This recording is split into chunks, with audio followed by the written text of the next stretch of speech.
Henry and the Express. Dear friends, when I went to see Henry recently, he was moaning about not having had a book to himself for ages. Yes, I agreed. There's a story about patching up your smoke box and the time my wheel broke, he interrupted. What about when you came out of the works before you'd been properly painted? I asked. You wouldn't, he said. But I would and I have. It might teach Henry not to try to tell me what to do. The author, Christopher Awdry. Out of puff. The Express is a long, heavy train. Gordon usually pulls it, but only as far as the other railway. Another engine takes the coaches from there to London. It is an important train too, and must always run whatever happens.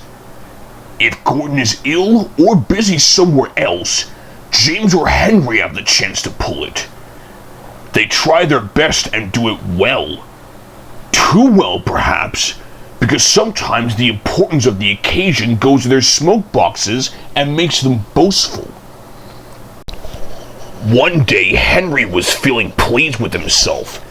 He had run the Express to time, and the Fat Controller had congratulated him. I don't know what the Fat Controller would do without me, he said importantly in the shed that evening. Have a care, warned Douglas. Too much puffing about yourself, and you may be run out of puff one day. Puh, scoffed Henry. I pulled 2 trains in a failed diesel once, and the Fat Controller said I was an enterprising engine. I mind it well, agreed Donald. I took a goods train on, you recall, but Dougie is right. Puff goes before a fail. The Scotch twins were wasting their own puff, of course, because Henry took no notice whatsoever. A little later, the railway had to begin using a new sort of coal. It was dusty and burned with clouds of thick black smoke. The Fat Controller was cross, and the engines didn't like it either. Filthy rubbish, they grumbled. The new coal made more ash, too. Before long, the engines began to have pains in their smoke boxes. Hot ash collected and gave them the most awful indigestion. One evening, Henry felt dreadful when he got back to the shed. His fireman had to clean an enormous pile of ash from his smoke box before he felt better. But the next day, Henry could not make steam properly. He struggled at Edward Station, but could go no further. Douglas was there. I can't breathe, Henry wheezed. Out of puff, are you? Asked Douglas. Do not say we did not warn you. Henry couldn't answer. Douglas took his train for him. The fireman cleared away more ashes, but when he tried to close Henry's smokebox door, it did not make the airtight fit it should have done. Those hot ashes have bent your smokebox door, he said. Air is coming in, so you can't breathe properly through your fire. But I know how we can cure that. He filled the bucket with water. Then he fetched all the old newspapers he could find from the station bookstore. The driver helped him tear them into strips which they soaked in the water. What are you doing? Asked Henry anxiously. Making something called papier-mâché, explained the driver.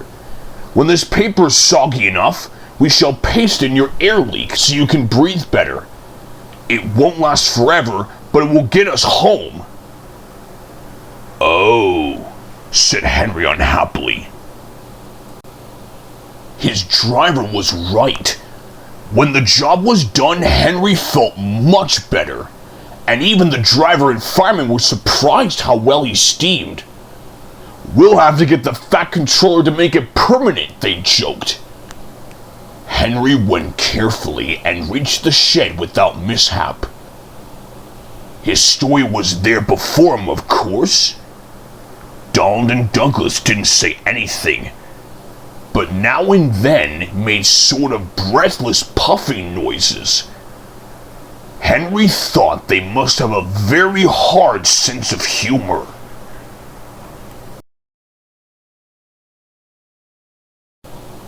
Overhaul.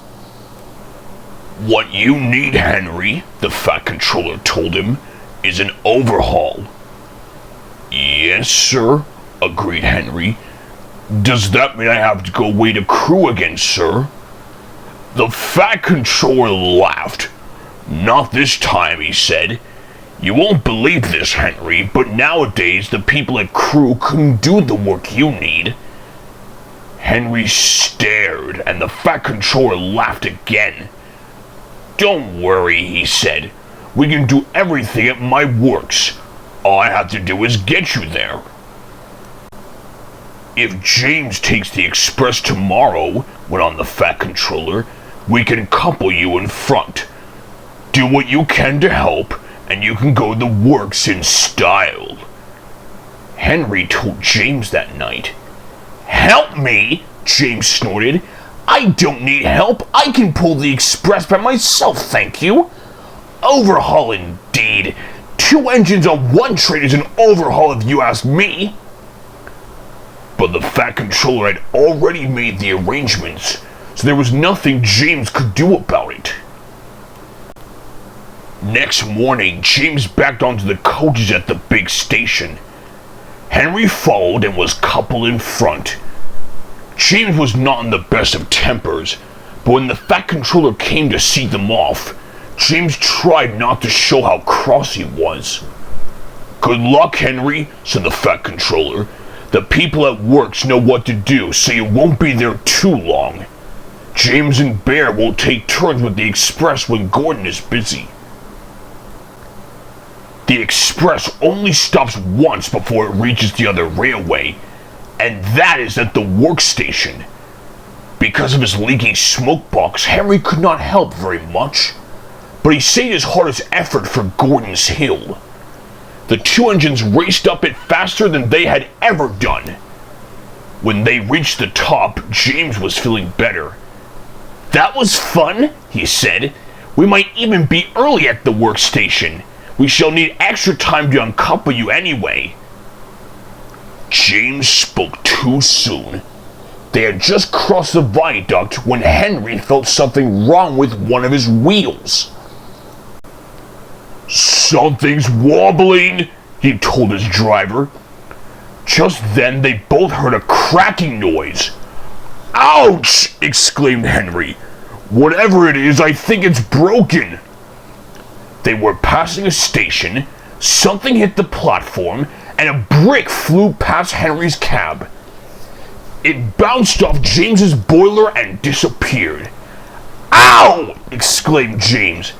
"Henry might need mending, but he didn't throw his broken bits at me." Just then, James and his driver heard Henry whistling to warn them that he wanted to stop.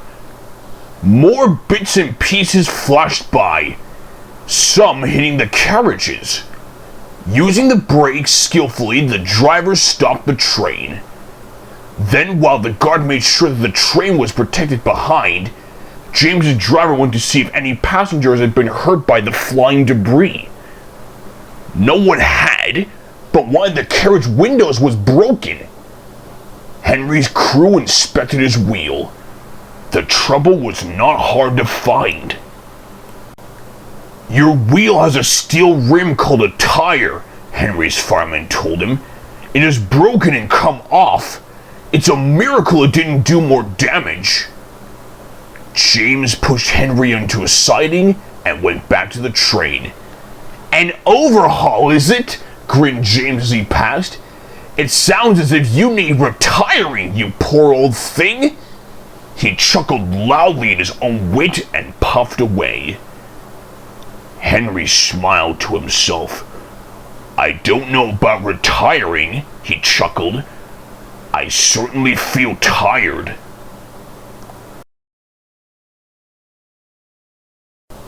Sliding scales. Because Henry was at the works, the other engines had to help with the flying Kipper too. This is a special train of vans filled with boxes of fish which go to markets in London and other places on the mainland. James did not like the flying Kipper. "All those smelly vans," he complained one morning. "You can't get the smell off your tender for weeks."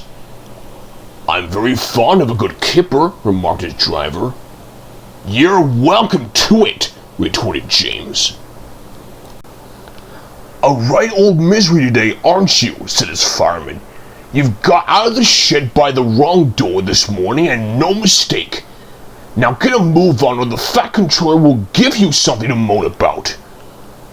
Groaning horribly on the curves, James went slowly down to the harbor. The vans for the train were already in the shed, while men in aprons worked busily loading them with boxes of fish. "Ugh," said James, wrinkling his nose. James was coupled to the vans. He had not been waiting long when a forklift truck, laden with fish boxes, rounded the corner and came towards him. Another, hurrying away for a new load, came too fast in the opposite direction. The loaded one swerved to avoid the other one, and its heavy load shifted. 6 full boxes slipped from the top of the pile and burst open on the rails in front of James. James closed his eyes in horror. "Ah!" he shuddered. Broken fish and boxes lay everywhere. For once, James was right. The smell was not nice. Luckily, there was plenty of time for the men to clear up the mess before James had to leave. "A good job that boxes didn't fall on you, James," said his driver, winking at the fireman. James shuddered again. The idea was too awful to think about. At last all was ready, and the guard showed his green lamp. "Thank goodness," said James to himself. There was a speed limit in the harbor area, so James could not start quickly. The train seemed heavier than usual tonight too, so that when he reached the spot where the fish boxes had burst, he was moving at no more than walking pace. The rails seemed clean, but oil and scales from the split fish were still there, coating them with a slippery film. As soon as James reached the place, his driving wheels with nothing to grip began to spin helplessly.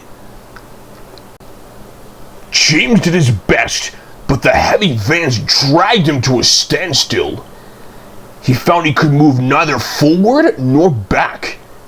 "Fish!" exclaimed James in disgust. Men brought hoses and washed the rails. James grew very wet and uncomfortable.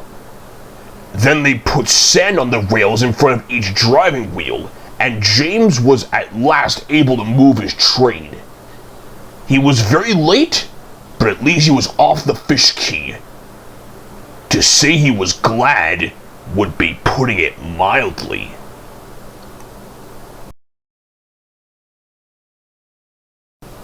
Henry sees red. Henry found life boring at the works. The men worked hard to make it better, but it seemed ages before he was ready. At last, however, when he had passed the test to make sure he was mended properly, men came to repaint him. But Henry saw that instead of nice green paint, they had something very different in their paint pots. "That's not right," protested Henry. The Fat Controller wants me to be green with red stripes, not red all over like tomato sauce." The painters laughed. "You look very handsome, Henry," they said. "But don't worry, this paint is a special sort of undercoat. You shall have proper green with red stripes before we are finished." "Undercoat," muttered Henry in disgust. "Whatever would the other engines say if they saw me looking like this?" The men laughed and carried on painting. Early next morning his driver came. "Wake up, Henry," he said. "There's an emergency at the big station and the Fat Controller says you're to help." "But I can't go like this," exclaimed Henry. "They'll all laugh like anything." "No choice," said his driver. "The diesel pulling the express has failed, and the Fat Controller needs you to take over. It's either us or a long walk for the passengers, and you know the Fat Controller wouldn't like that." The fireman raised steam as quickly as he could, and Henry, blushing with embarrassment, set off for the big station. The Fat Controller was pleased to see him. "I feel so silly looking like this," complained Henry. The Fat Controller laughed. "You do look unusual, Henry," he agreed, "but you have helped me out of a very awkward situation, so don't worry about it." But Henry did worry. Soon, too soon for Henry, it was time to start. The express was heavy, and Henry felt the drag of the coaches. "We'll need help on Gordon's Hill today," remarked his driver. But they were in trouble earlier than that. As they approached Edward Station, the brakes went wrong on the last coach of the train, and they had to stop and uncouple it. To make matters worse, Donald, who should have been there to help, had been called away. Henry had to push the coach into a siding himself, and without Donald, there was no one to help him on the hill. "Never mind," comforted his driver. "You can do it. You're an enterprising engine, remember?" Henry snorted. He didn't feel very enterprising just then. The men at the works had mended Henry well. His driver gave him as good of a start as he could. It was hard going, but now Henry felt fired with determination. "Let them laugh at my red paint," he snorted. "I'll show them." Slowly he struggled upwards. "I can do it! I can do it! I can do it!" he panted. "Oh dear, will the top never come?" Then suddenly, there it was! "I've done it! I've done it! I've done it!" he puffed proudly. After that it was much easier, and they reached the other railway quickly. The Fat Controller, who had been on the train, came to congratulate Henry. "Well done, Henry," he said. "I'm very proud of you. Perhaps all my engines should be painted red. But you have certainly earned your proper green with red stripes." Which of course is what Henry got.